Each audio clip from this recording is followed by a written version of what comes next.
morning, and welcome to the 4th Futurological Symposium on Free Cultural Spaces. This symposium is a nomadic, decentralized event hosted by different free cultural spaces. On behalf of everyone who worked on the 3rd symposium, which we held in Amsterdam, I want to thank Boom for hosting this session. This session is particularly devoted to festival culture. The others have focused on different aspects of freedom and culture and space. Chiara Baldini put enormous effort into this program, and without her there wouldn't be the festival session, and we're grateful for that work. My name is Jordan Zinovich, and I'm a member of New York City's Autonomy Media Collective and North American ambassador for the Rauchort Cultural Freeport, and one of the organizers of the 3rd session. And I've been invited to introduce the presenters this morning. The term Futurological Symposium was adopted from Stanislav Lem's science fiction novel, The Futurological Congress, which depicts a psychedelic society under assault, struggling to deal with the ambiguities it generates for itself and with the world that surrounds it and is trying to impose its particular attitudes on it. Our notion of free cultural space is, to my mind, closely linked with the problem of coming down. You know, after a festival, ecstatic insight, whatever, we got to come down, especially if we're tripping. You come down, what is real? It's that butterfly dreaming thing. And so free cultural space is intended to begin to provide an infrastructure necessary to help sustain the insights and joy and energy that we generate at places like Boom. And so, during the course of this symposium, we'll be discussing options available to us and potential places where our freedoms can continue to live. So that's the kind of drive for this. I'm going to ask you for a moment to just consider the complex character of freedom, which in this instance, I mean liberation from conventional social oppressions. In the term free cultural spaces, the word free denotes immediacy, flexibility, and unchained imagination more than it designates unrestricted terms of access. That means that a place like Boom, which charges a ticket price, can be as free as a place like Rauchort or Christiania, which is long established. It's about the attitude we bring to changing the world. This is temporary. This has to be funded in certain ways. Christiania and Rauchort are permanent as they can be, and they don't need to be funded, so they can be wide open. So there are different degrees of access that are possible to these, but the freedom is an attitude that we want to develop and explore. And cultural in free cultural spaces signifies the freakscape crossroads, where communal and ontological impulses help focus our quests for meaningful lives. We're after meaning. The spaces that sustain free cultures support both evolution and revolution. Free cultural spaces enable the conditions for liberation and location. Everyone here understands the collective sense of purpose that emerges when free places embrace a vision of sustainable communal future that respects the Earth's ecosystems. As nodes for play and work and innovation, sustainable free cultural spaces help articulate the multiple aspects of free culture. And what is free culture? Well, free culture is responsive, a supportive experimental autonomy in which the absence of oppressions promotes the pursuit of alternatives and alterity. In other words, we can become other people, and we just have to choose where, and we have to maintain those spaces to become other people. Free culture values perceptual negotiation, and by that I mean entheogens and whatever else. You want to be able to determine how you read the world. Free cultural spaces provide refuge from meaninglessness and coercion. They act as islands of radical immanence, attracting emergent bodies of knowledge and practical experience. They generate vibrant assemblies in hopeful equilibrium. We charge up ourselves, in other words, and we bring what we're interested in and what we're learning in a communal atmosphere and share it. Simple. I'm making it more difficult than it needs to be. Last symposium, we were offered an interesting parodic term by a Dutch poet named Hans Plomp, and he suggested that we consider ourselves free-range human beings, GMOs being what they are. You've got free-range chickens and free-range pigs. Why not free-range human beings? And so, as free-range human beings, we attune ourselves to the ecstatic and proactive legacies of previous countercultural formulations. We're self-directed, self-described cultural freaks with bohemian tendencies. We're razor-edge workers on dramatic and sustainable quests for independence. Our free cultural spaces are optimal environments for meaningful experience, emerging universes within a flowering multiverse. And these futurological symposium are, to quote Boom's Chiara Baldini, attempts to create bridges between islands of light. Aya Valvik, who is going to be our next speaker, is an archetypal free-range human being. He helped originate the symposium idea in Rauchort. His life is deeply rooted in the notion of homo ludens, playful humankind, the belief that free and playful interactions between people generate deep creative impulses. As a driving force behind all the previous symposia, I think his voice is the right one to introduce the spirit and trajectory of the symposium. So I introduce you to Aya now. Thank you.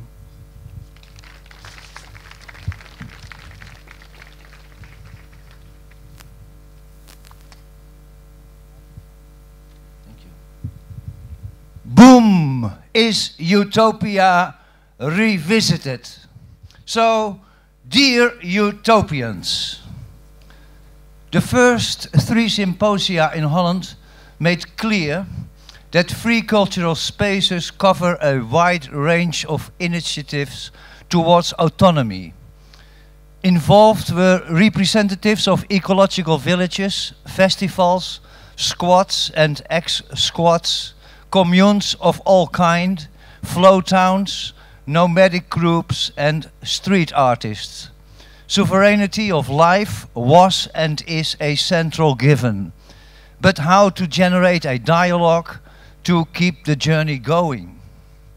Squats around the world are sharing everyday activities openly. Cyber squats and eco-communities are social online to help each other and to inform each other. But among these different groups there is little dialogue. Squatter groups in big cities have little time to focus on, for instance, spiritual communities on the Russian countryside. On the platform of free cultural spaces, they all meet. It's a platform for exchanging ideas and inspiring each other, but also for making plans to work together. The previous symposia were held during the Landjuweel festivals at Ruigoord, Holland. This year it's at Boom. But next year it will be held in Christiania, a permanent autonomous zone so big that there is always a festival atmosphere. There are permanent autonomous zones and temporary ones. Festivals like Boom, Lightning in a Bottle and Fusion. Christiania has the character of all of them. In Denmark as well, Thuleiren is seen as the mother of all Danish festivals. About 100 visitors never left the festival grounds in 1972. In Doel, Belgium, there is only just a small group of activists and artists trying to create a gate for festival culture. Festivals play a key role in all of these places. From Woodstock on, they have been a guarantee of freedom. Freedom has disappeared from the cities. and because of bureaucratic involvement, the freedom within permanent autonomous zones, and with it the freedom of expression during festivals, is under stress. The possibilities to exercise or experience freedom are more and more taken over by autonomous festivals. So long live the festival. During festival preparations, you meet artists, organizers and volunteers that live freedom as a lifestyle. They move from free port to free port, from festival to festival. An autonomous zone or liminal zone is a border zone. The word liminal derives from the Latin word for border, limen. In liminality, we find consciousness. We grow open-minded and expand our consciousness from limen, the liminal, to the limit and the limitless. At the festival, you learn about people in a different way. It is not a meat market. Festivals give us the opportunity to get to know each other.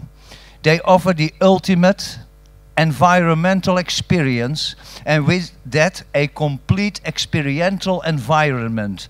They open up another world, crossing the boundaries of privacy and property.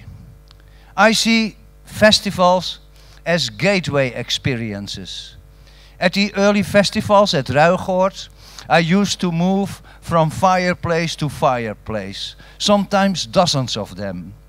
At one fire, everybody was silently staring into the flames. At the other, there was music with guitars. And at the other, they played djembe or discussed poetry, politics, etc. These differences made the night. At Boom, one walks through landscapes, soundscapes, lightscapes, having a talk here, a dance there. Everything fuses. It becomes a state of mind, a psychological journey, the gateway experience through the different liminal zones that are part of the festival grounds. A liminal zone is a no man's land or borderland, a place between two defined spaces. Between different spaces stands the bridge of connectability. A liminal zone is a space for a physical interface. It's a place where spaces meet or disappear. Festivals like Boom are gateways to alternative lifestyles. And Boom is a festival of many gates, showing its many faces. Gates are there to be opened or closed. To enter them, the border between in and out, you need passports, tickets, money. In the past, one paid toll, an entrance fee at the city gate. The festival has a gateway where you pay as well. A few hundred of visitors could not enter that gate this year. They came here hoping for good luck or tried to get in because they once worked here. Insiders became outsiders. On the festival ground itself, all gates are open. Gates without walls or fences are more than openings in physical space. They also have a psychological component. The Dutch word for initial hesitation is drempelvrees, literally doorstep fear, the fear of entering a place. Every space within the festival has a different vibration, a different character. Being indoors, outdoors, in a tent or in an open space, at daytime or nighttime, in the shade or in the sun, among Germans, Italians, Russians, Japanese or Portuguese, all makes a difference. Every space has a potential for several associative frameworks. In a dancing area, one feels differently than in a chill out. Every space contains impressions and so reveals a mindset to the people within it. If one moves from room to room, a night can turn into an associative kaleidoscope of lifelong memory experiences. That's the trip. We use gates to tell us stories. They speak to us metaphorically. On one side may be the moon, on the other side the sun. Do they communicate, transmit, or isolate? Do they open our perception or allow us the possibility of forgetting? Psychological tests made clear that there is a memory loss when moving through a gateway. When moving from one room to the other, one loses some context and with it some memories. It seems better for concentration on a certain subject to stay at the same place. Memory loss also happens at festivals. Passing through the entrance gate, one shakes off the household problems, even the house itself.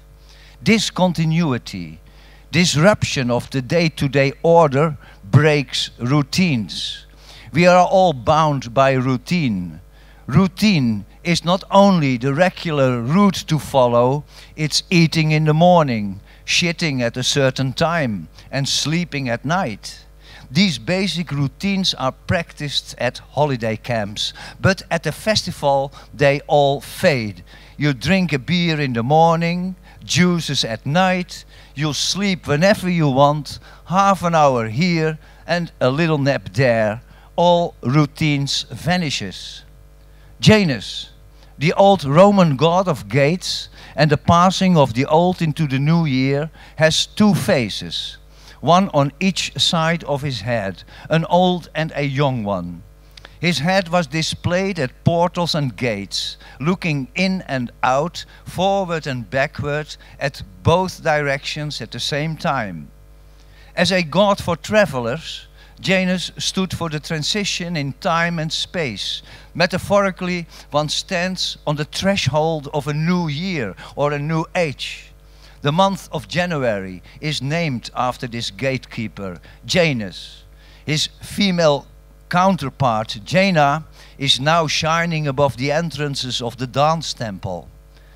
There is no way into the gateless gate, but if you pass it, you walk forever alone. Nomadic people know the significance of this saying, but what is it to be out of the cave? What is a liminal zone in this context? A portal to what? What does it mean for people to see the world of counterculture, alternative approaches towards nature and social relations? At festivals, one can taste it and decide to take it home. At festivals, your daily life fades into the background. However, back home, the festival will stay with you, adding to your mindset and finding new free cultural spaces and plans to put them to good use, as well as reaching for others to make that happen. These symposia bring us together in order to meet, to plan, and to realize. We collaborate without becoming a corporation, a board, foundation, or whatever umbrella or centralized organization. There is no hierarchy, no central office, and there are no functional roles, but there are fixed relations. It's a handshake, and always the activity of the people themselves. So show your face. Let's meet and work together. When we know each other, we can formulate joint projects. Besides thematic meetings, like the one here at Boom, where we are focusing on the importance of festival culture, or at next year's symposium at Christiania, where our theme will be the collective versus the individual, we also work on real plans. To make our network visible, I have set up road signs showing existing autonomous zones and totem poles as collective sculptures to mark our stomping grounds. There are road signs and totem poles at Ruigoord, Doel, Christiania, Boom. A road sign does not create a road. It's there to point at places you can go to. It's there to remind us that the other autonomous places and festivals and initiatives exist. A signpost isn't a contract, it stands for contact. Festivals facilitate a working atmosphere. We are here to create a transnational free circuit between permanent, temporary, virtual and nomadic free spaces. Exchanges between northern and southern, western and eastern, Europe, Africa, Asia, Australia and America, farmers, musicians, poets and clowns. We stand for durability, ecological approaches and social experimentation. And wait a minute, the indigenous peoples of the earth have done what we are trying to do for thousands of years. We must relate to them in joint ventures with the San from Africa, the Inuit from Greenland, the Kwakayutl in Canada, and the Papua New Guineans. Here at Boom, I myself feel indigenous. I am an indigenous man from the European coastal lowlands. That's the power of the gate. It unites and intensifies our lives and backgrounds. It enables future development of our relational networks and cooperation. Thank you. We can take some Q&A on both my introduction and Aya's talk, if you like. Hello, Aya. Tatiana. Is freedom is the main value for this such a zone? And in other words, is it what distinct these zones from others?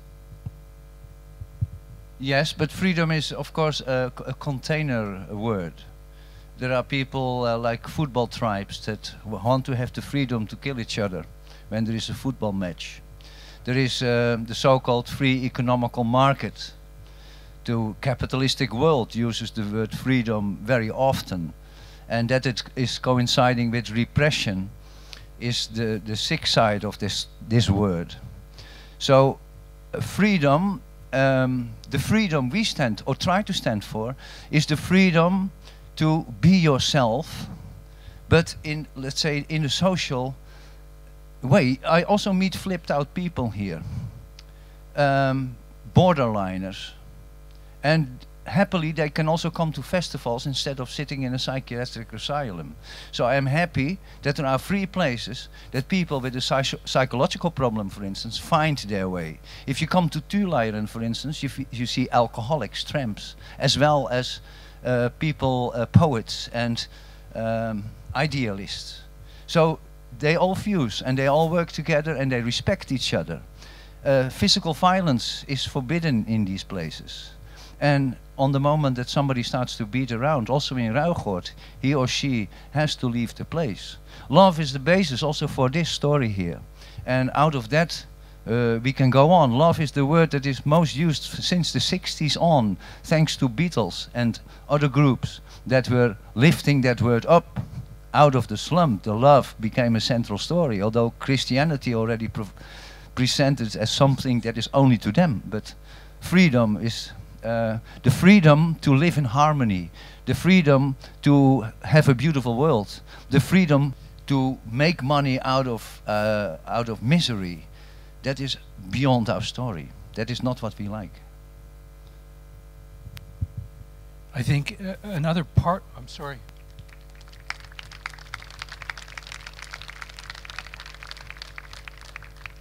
I think another part of the answer to that question is that freedom is not, because it's the first word in the phrase, it balances culture. We're trying to expand and establish and refine and modify and the cultural aspects of what we are. So freedom also is a cultural element for us. It's something that is a fundamental attitude, but as Aya says, it's closely tied with compassion and then culture and then space. So you can't think of free cultural spaces in any one of those three nouns. In that phrase, you can't think of individual elements. That's a complete sort of idea that we're trying to develop. There tends to be a problem in these communities with responsibility. How would you comment? Life is full of culture shocks, So you can also have them in your own squad. I lived in several squads in Amsterdam, and there were absolute crazy people there. But I learned to know what crazy is. I learned to know how to deal with it in a way. Even sometimes they want to fight, or come with a knife in your room, or break down your furniture. I don't care for matter, so that's not such a problem. But life is an experience. Here you learn how to cooperate. And that's basic. Of course, you always have dropouts, flip-outs, and problem cases, problem people who have hard background. And you can soften that by just staying yourself. I think that harmony can be reached also within a difficult group. Within a group there is always, when very easy, there is somebody is the black sheep of the family. So try to be aware of that as well. Try to avoid that. Everybody has something positive. Everybody has something that he or she is very special in. That's what you see with nomadic people. They're all good in something. I've been in Mongolia. Nobody is stupid there. The one is good to drive the flock. The other one is good to milk the cows. The other one is good in doing this, and the other one is good in doing that. So if you see the positive qualities of everybody, then also the dropouts and the flip-outs will finally see that they have value, because they have. There are no worthless people. There are not just aggressive people. It's all it's all very subjective, and on the same time, like I said, everybody has a good side. If you touch that part of somebody, he or she can normalize if it's over the top. We are our own psychiatrists. Thank you very much.